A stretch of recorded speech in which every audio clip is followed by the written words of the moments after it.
Squiz Kids acknowledges the traditional owners of the lands on which we podcast, the Turrbal and Kombumerri people.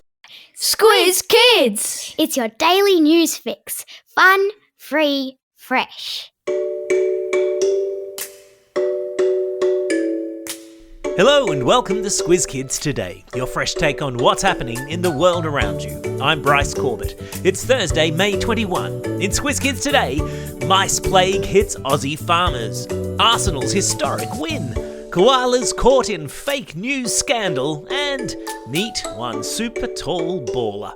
That's what's making news, kids style. The Lowdown.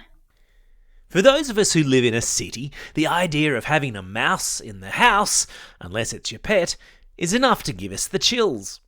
So put yourselves for a moment in the shoes of Aussie grain farmers from Western Australia to South Australia, New South Wales and into Queensland, who are currently fighting a mouse plague.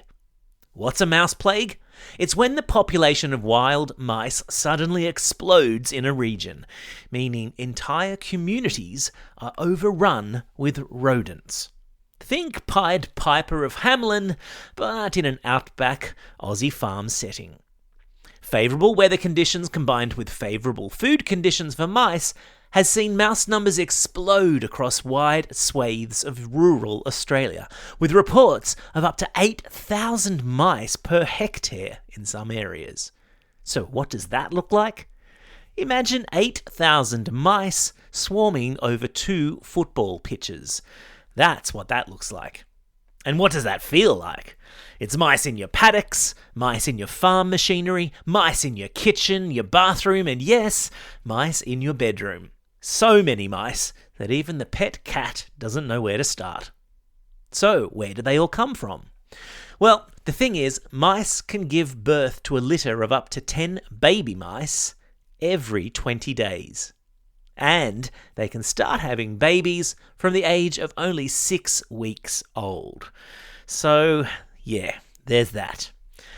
A program to control and contain the number of mice across regional Australia has been launched, and that has left farmers with their fingers and toes crossed, and pet cats happy for the assistance, I'd say.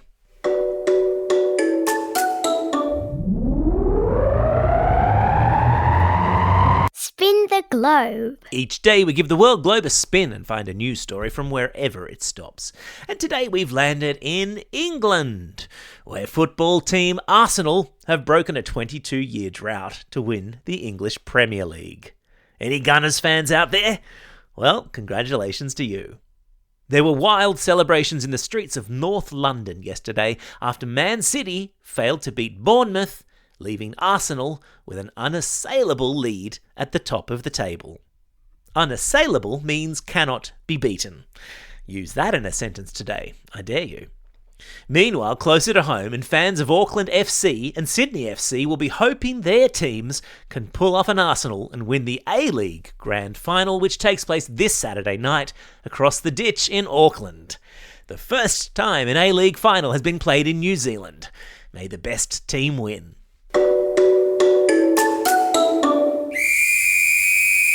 Sport time! Look, because it's a Thursday, and a whole lot of you will be getting ready for netball, soccer or footy games this weekend, let's stick with the sporting theme. And our wandering eye was arrested today by the emergence of a new talent on the NBL basketball scene in the shape of J.K. March, an Aussie basketball player who stands, get this, at a massive 229 centimetres tall. That's 2 metres and 29 centimetres, or 7 foot 5 inches tall.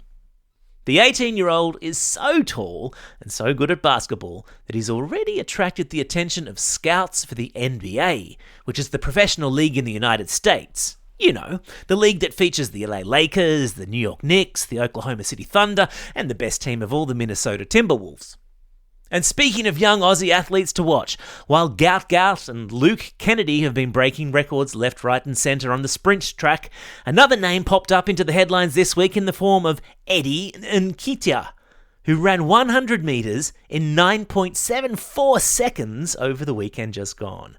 with the help of a sturdy wind which was pushing him along from behind, but it has made him yet another exciting Aussie athlete to watch. Spoilt for choice we are.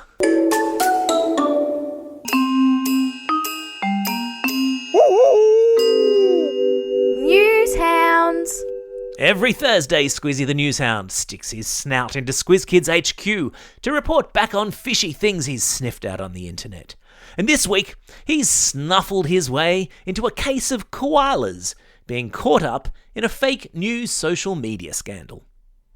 A photo of dead koalas recently appeared on Facebook and X, accompanied by a caption claiming that they had died because wind and solar farms were being built on land that they lived on. But it has since revealed to have been a fake.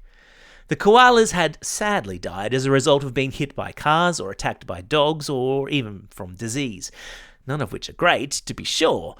But why would somebody claim that it was the fault of wind farms or solar farms?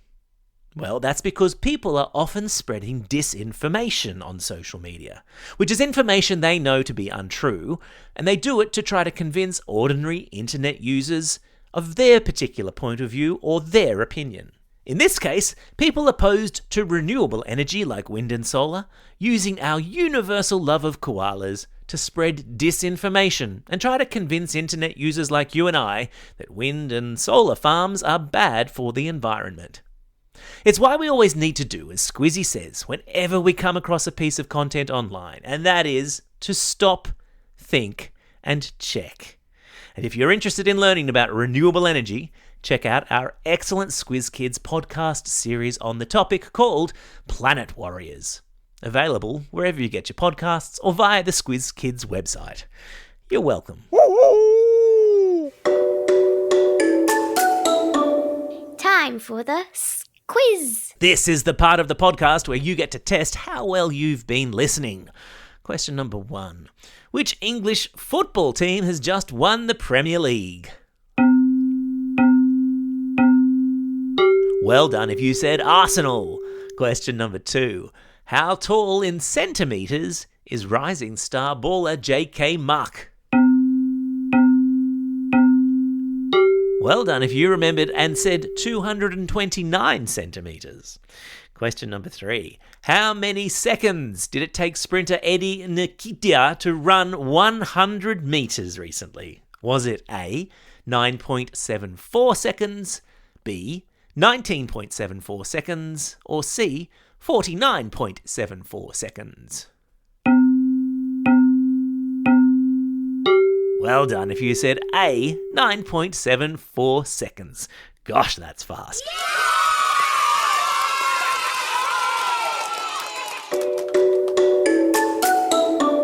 Shout-outs. It's Thursday, May 21, and as well as feeling much better today, thank you very much, today is Outdoor Classroom Day, where teachers are encouraged to try and teach one lesson in the great outdoors.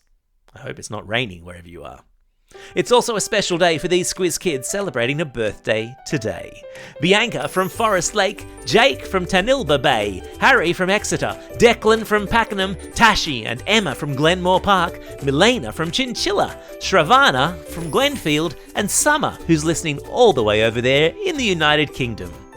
And classroom shout-outs today go to Class 3P with Mrs. McDonald at Southport State School, Class 5C with Mr. Kabassi at St. Augustine College in Brookvale, Class 2C with Ms. Clark at Kellyville Public School, and Class 6M with Miss Murray at Rainbow Street Public School in Randwick. Don't forget, if you've got a birthday coming up and you'd like a shout-out, or if you want a classroom shout-out, drop us a line at squizkids@thesquiz.com.au or fill out the form on our website. Well, that's all we have time for. Thanks for listening to Squiz Kids today. We'll be back again tomorrow with the Kids vs. Adults Weekly News Quiz. Your chance to prove who's been paying the most attention to the week that just was.